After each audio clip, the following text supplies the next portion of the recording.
name is Adam Black. I live in North Dorset. And as I was saying, I'm Ros, Urwin. I'm an occupational therapist, and as you all know, I also work in Dorset and Hampshire. I've been working with adults with learning disabilities primarily, and I've also worked with Adam's occupational therapist, Bev Taylor-Wade. I've known Adam since 2013, and Adam would like to talk to you about what it's like to be him, to have autism, and just talk a little bit about how he perceives his world, his sensory difficulties. I'll just let some of you come and sit down. There's plenty of space at the front.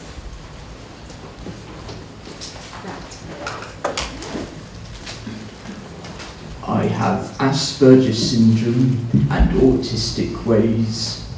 I also have some mental health problems which I describe as paranoid health and epilepsy. I have had to learn to cope with my feelings of anxiety. When I am anxious, I get butterfly feelings in my tummy. These things make me anxious. Hearing exhaust pipes in cars, they sound like animals growling back. Grumpy and miserable facials on people.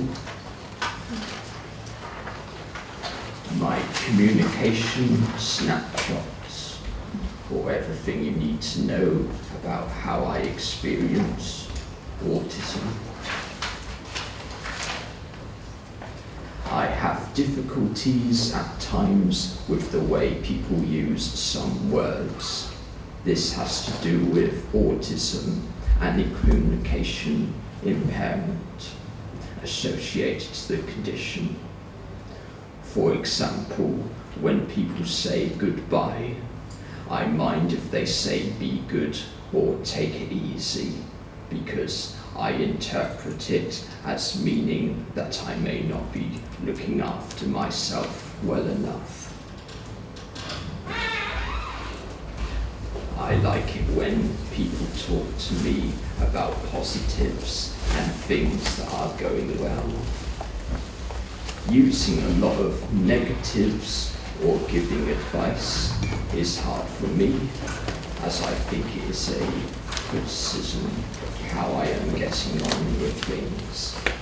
Please avoid using no more than one time.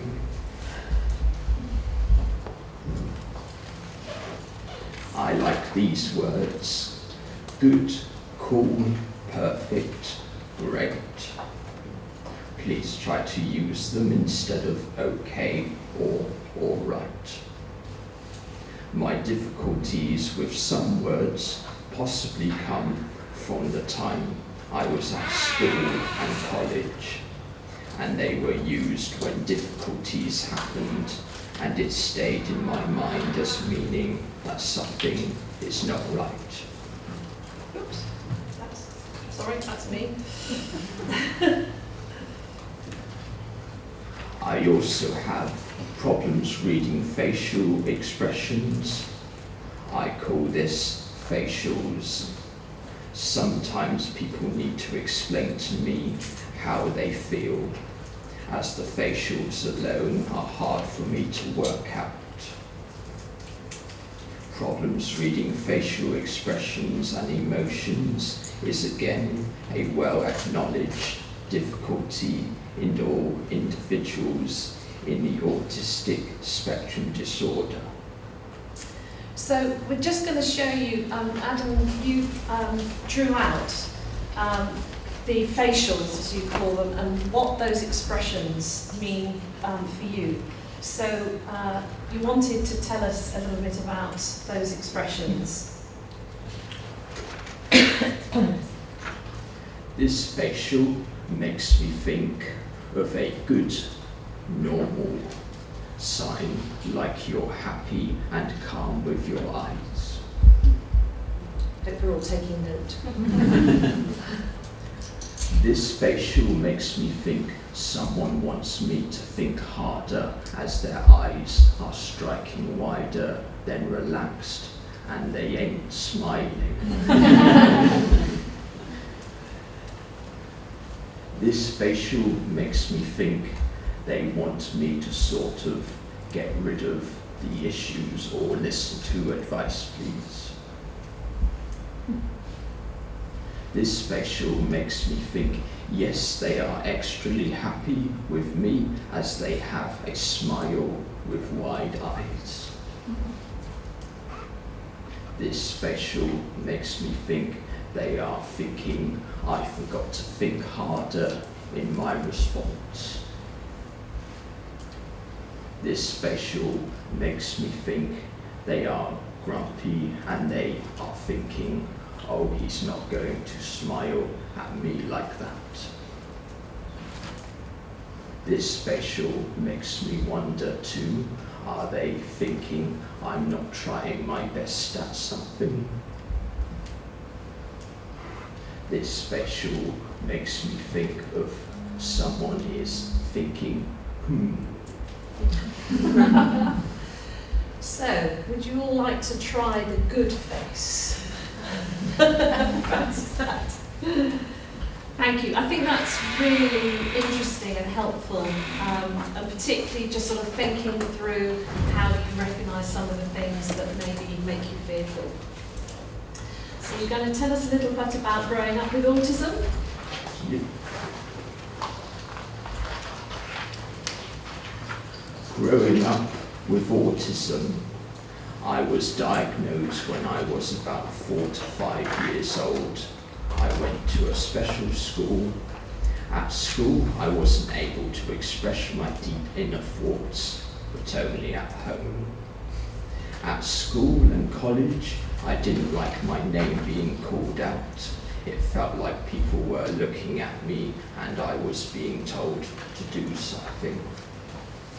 At home, it was hard to express myself and talk to Mum, but this got better over the years. What helped make it get better? Mum decided to listen to me more. So you only went to college. What was that like?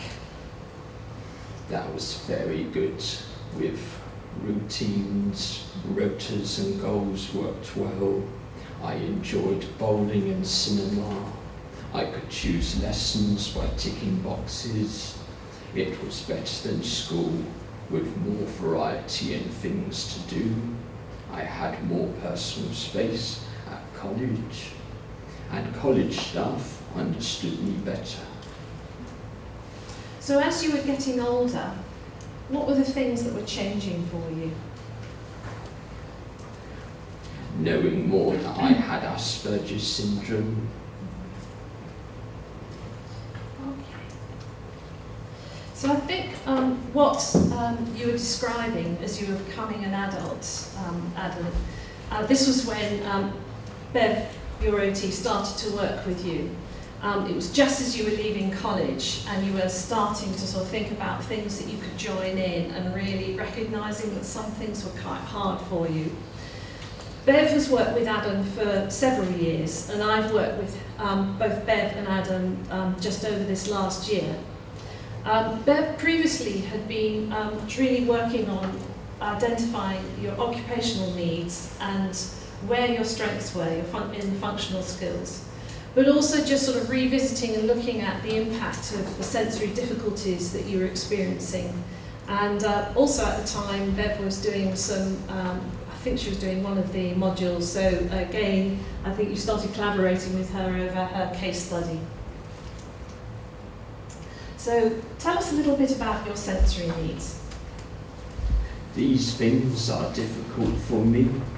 Sudden noises like cars going past or the vacuum cleaner being turned on. Bright lights, dogs barking, too many people talking in a small room. I like fast rides and bubble blowing. They help me to cope with loud noises. So I think there's, again, from the previous talk, Claire and Kath were talking about some of the narrative and some of the things that you could tell us about what you found easy, what you found much more difficult. So the initial sensory assessment that Bev, your OT, did, she also talked to your mum, and your mother was talking about how you overreacted, and you also have confirmed noise was very difficult for you, and actually also some visual sensations. So throughout your childhood, she was very aware that those things bothered you. And she describes you as being crazy about spinning, both objects and for yourself. So Bev at the time did the clinical observations, and also you filled in for the first time the adolescent adult sensory profile. And I'm sure you won't be surprised that that indicated difficulties that you had both in movement, the gravity, the vestibular system, but particularly a lot of issues that were coming up through touch and proprioception. You appear to have actually some strengths in your vision and your sight, but also that was also an area of a lot of sensitivity. So I know Bev at the time was quite interested to sort of follow through and think about your vestibular system. So the assessment findings at the time and the analysis really confirmed for Bev, and she talked through with you about you did have a sensory modulation disorder and how you emotionally reacted to and were avoiding particular visual and auditory stimuli. So she concluded, and this was sort of using the adult sensory profile and thinking about more of a sensory-based motor disorder, and particularly that you had difficulty sometimes with posture and praxis, and was looking at whether there was some bilateral integration sequencing problems. At that time, Bev was talking with you, and you really looked at with her strengthening your core postural muscles. So I think you'll talk about that in a moment, and wanting to think about activities that you could join in that would give you that input to improve your sensory integration, and be thinking about activities that you could do that were chosen by you. And a really important thing was helping to talk through a lot of the strategies and the things that you were already trying to do, and understanding how they helped you manage day-to-day situations and self-regulatory strategies. So tell us a little bit about what you found helpful and things that you've been doing. Self-management strategies, wearing dark glasses to reduce light and facials, wearing ear defenders to reduce noise, wearing a hat with a brim to cut down light, using iPod in car to reduce outside noise, and I wear soft silicone earplugs to also reduce the sound of traffic. I used to have a white noise CD playing indoors to cut down outside noise, but I don't need it now. Keeping blinds drawn at home. So what are the things that you would say are the most important for you at the moment? Wearing Bose headphones that can cut out sound, and the soft silicone earplugs. Excellent. Okay, and it was about this time, a bit further on, that the psychologist that was in the team and Bev found it difficult to know if some of the thoughts that you were preoccupied with and your perceptions about your world around you were either due to your sensory needs, or what was the impact of your autism, or were you actually experiencing some paranoia at the time? And I think that's quite a difficult thing to sort of tease out. It's been really, really helpful to be able to discuss that with you and to sort of get a reflection on how you're experiencing the world. So, for example, it was really important, you've emphasised how important the people's facials are to you, and being able to understand the meaning of expressions. But at the time you were talking about cars were talking to you, and you also got quite involved with sort of spirits looking down from heaven and having an opinion about you. So you can see, I mean, in terms of just managing in everyday life, we know that anxiety has a huge area to play. But were you actually starting to experience some mental health problems? So at the time, the team did ask the mental health services to see you, and they felt that you did have some paranoid feelings and delusional thoughts that were making you anxious. And they felt that some of the strategies had become more bizarre. So they looked at other ways to help you manage this. Moving into my own home. In 2012, I finally moved into my own flat. I have support every day to help me do my daily living tasks and go to my activities. This has helped me to be more confident and independent. It has taken a long time for this to happen, and it isn't quite right. I would like to live in a log cabin in the woods, away from car noises.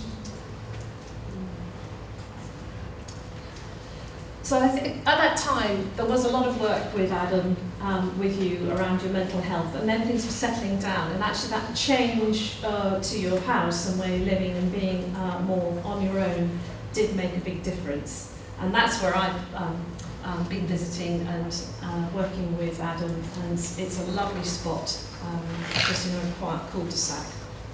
So now, tell us a little bit about the activities that you enjoy doing. I enjoy doing lots of different activities, going to the cinema, going to the gym and playing badminton, being in my tent on the beach, camping, cooking. I make chili with 27 ingredients, going to theme parks. Fast rides make me feel like Superman. So you can see there that certainly as occupational therapists and other therapists, there's a lot of things there, I think, that help support your sensory lifestyle. Yes, I know that Bev's sampled your chili with the 27 ingredients. Now, I'm just going to share with you one of the experiences that Bev did, went with you to the Dorset Steam Fair. I don't know if any of you have been to the Dorset Steam Fair. Well, you're really missing out on something. Would you agree? It's a huge event, and it's in the fields, not that far away from where you live, in a big valley. And if you can imagine it, it's a huge, huge showground with many, many thousands of people passing through. There are lots of different traction engines, so just think about, from a sensory perspective, the sounds, the noise, the smell, and there are playgrounds, fairgrounds there as well. Now, if we think a little bit about what you've been describing, you may, I know Bev was thinking, how are we going to manage for you to stay more than 5 minutes and enjoy your day there? But actually what happened is that you got there and you went on one of those fairground rides, but it wasn't just the sort of the small, the nice easy ones. It was the joy rides and the ones that tip you upside down and whiz you around. Which ones did you like best? I liked the ones that went in circles and going nicely and fast. Did they tip you? Were they the ones that sort of tip you a little bit upside down? No. No, there isn't. It's just really whizzing you around. Yeah. No way could I be doing that. How many times did you do it? I think I went on about 4 rides. 4 rides, okay. Well, and this is something that Bev really wanted for you all to know. Bev and Adam, you managed to stay at the Dorset Steam Fair all day long. You were super chilled, you enjoyed it, you went and saw masses of different things and managed the whole day. Anything else you wanted to share with us from that day, things that really struck you? I also wore my sunglasses. Did you have your headphones on? No. You didn't need those? Okay. So, what we've been looking at, and what Bev was looking at, was how to start bringing in that knowledge around things that help support you, things that you really needed to access, and then thinking about how you could start to develop some of your interests. And one of your interests has been what? I have been doing this for a long time and really enjoy making figures which I sell. I have some here if anyone wants to buy one. So you're talking about pottery, and of course a number of us I know love pottery, but it gives you lots of really good feedback. And this, I took this photograph of in Alan's front room, and that's all set up as all his figures and his clay and his. You don't have a wheel, but you have everything very well organised. And they're, how many times a week? How many times do you work on your pottery? Once a week on Tuesdays. Okay.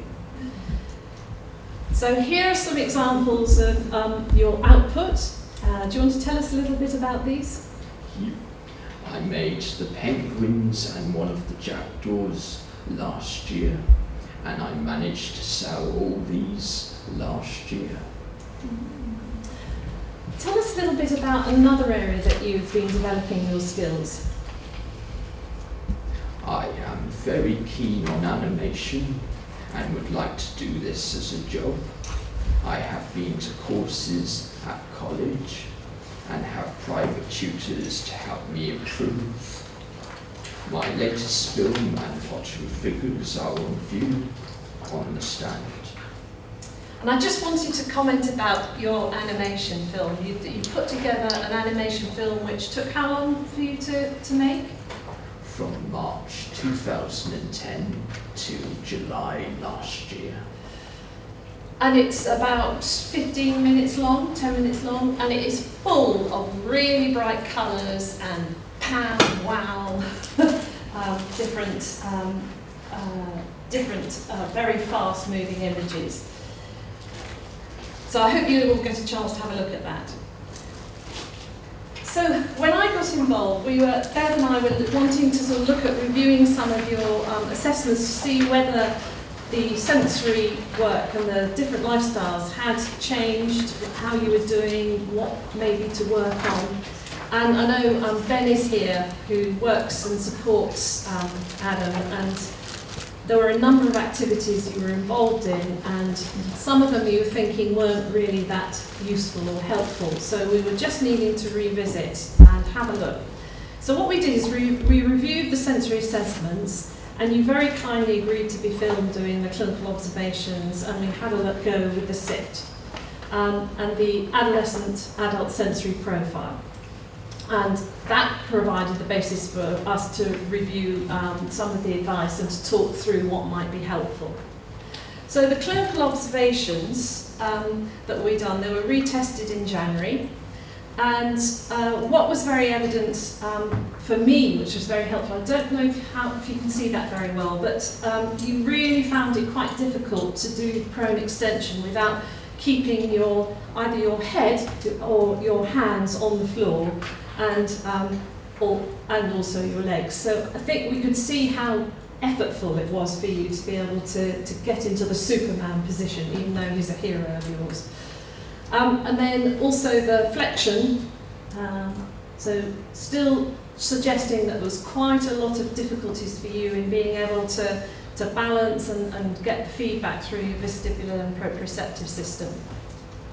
I've just quickly put this here, and we did do the SIT, and as we know, we were having discussion in the earlier presentation. I think what was really helpful here is you've done a lot of work with Bev, and it wasn't particularly showing up huge difficulties, but I was really interested as well to know if you were still experiencing difficulties around praxis and where that might be, and the contribution of the vestibular and the proprioceptive systems. And I think what was showing up much more, and I know Ben, your carer, was very interested to watch the assessment process, and you contributed on top of looking at Ben at the back there, who's busy videoing as well. You contributed how, particularly the postural praxis, test helped give us more information about how you were managing and some of the difficulties. So there's a little photograph sort of there of you doing one of the items. So we had a discussion about that, and also you can see here the strength around your visual system, but that clearly, when we then looked again at your adolescent adult sensory profile, you were still clearly experiencing a lot more difficulties around the reactivity and the input from the environment. And there were things that you were able to report that were still where you were having to avoid. This was a lot of tactile and sound things, but also that you weren't really seeking a lot of movement and vestibular input, but actually we could see how much that could help you.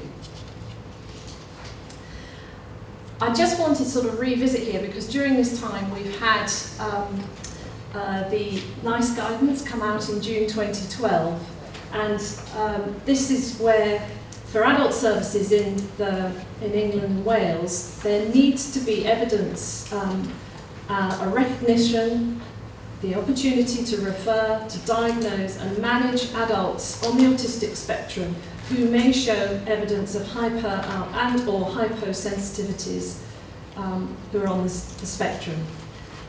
I think it's really important to be able to work with adults, both those who can give us the feedback, but also to be testing for and commenting about whether the contribution of those sensitivities are to everyday life. I think also what's very helpful for those of you working in this area is there is a specific recommendation to be working to aid more complex diagnosis and assessment, to be mindful of those residential care environments. I've got 5 minutes, that's fine, thank you. And that there should be adaptations to that physical environment for people who have those sensitivities, not only in the inside spaces, but also the outside spaces, where people can be alone or have that time out and not be overstimulated. And I think that fits really, it was really interesting in hearing from Claire and thinking about those forensic and secure environments. It's so difficult to really address that. I know another area that we've been doing a lot, we've been very mindful of, is the International Classification of Function, and how we are thinking about how the impact of those challenges are having on function. So Adam, you've been describing with your story and your experience things that are clearly affecting how you might join in activities and participate, and that you've clearly been benefiting over this last few years with your OT, being able to get involved more in the community, but also clearly saying when I want to opt out. I think as well, all the knowledge and understanding around the environment and those things, identifying those things that for you hinder your ability to engage in everyday life, and the things that facilitate that. So what I think some of the participation challenges, this is just a quick summary, because I think you've told it very clearly what you find difficult. But I think what we need to be very mindful of is how can we support people like Adam in really bringing forward their story and thinking about the impact of those difficulties that you've got around touch, around sound, around the visual impact when you're in the community and activities of daily living. And so there's been a number of areas that we've been reviewing with your support workers and with you. And I think probably the most important thing is that we now need to hear from you about what your goals are for the future and where you want to see your life going. I would like to live in a log cabin in the woods. I would like to be paid to do pheasant shootings. I would like to go camping more. I want a paid job in animation.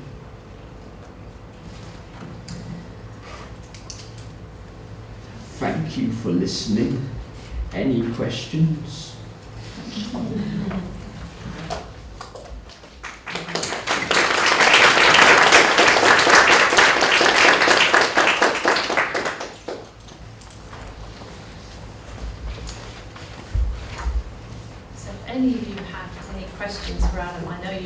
or me. I know you'll be able to come and talk to him afterwards as well. Am I allowed a question, Adam? Would that be Yeah. okay?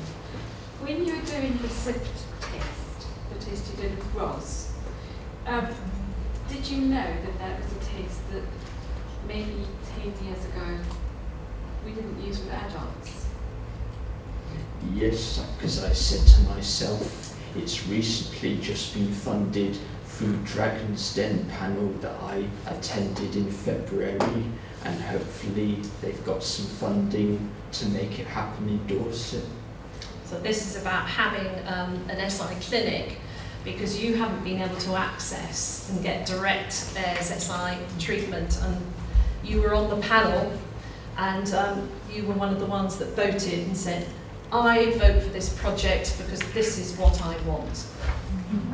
That's excellent. And did you enjoy doing the test?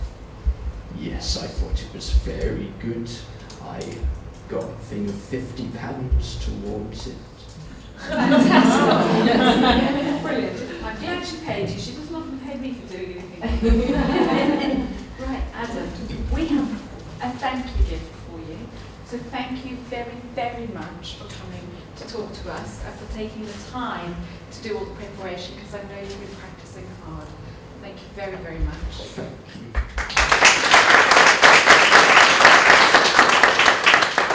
And Ross, thank you very, very much. Because It's all been Adam and Bev. we do like hearing the story. Well, perhaps you could share this with us something with Bev. Yeah, I think so.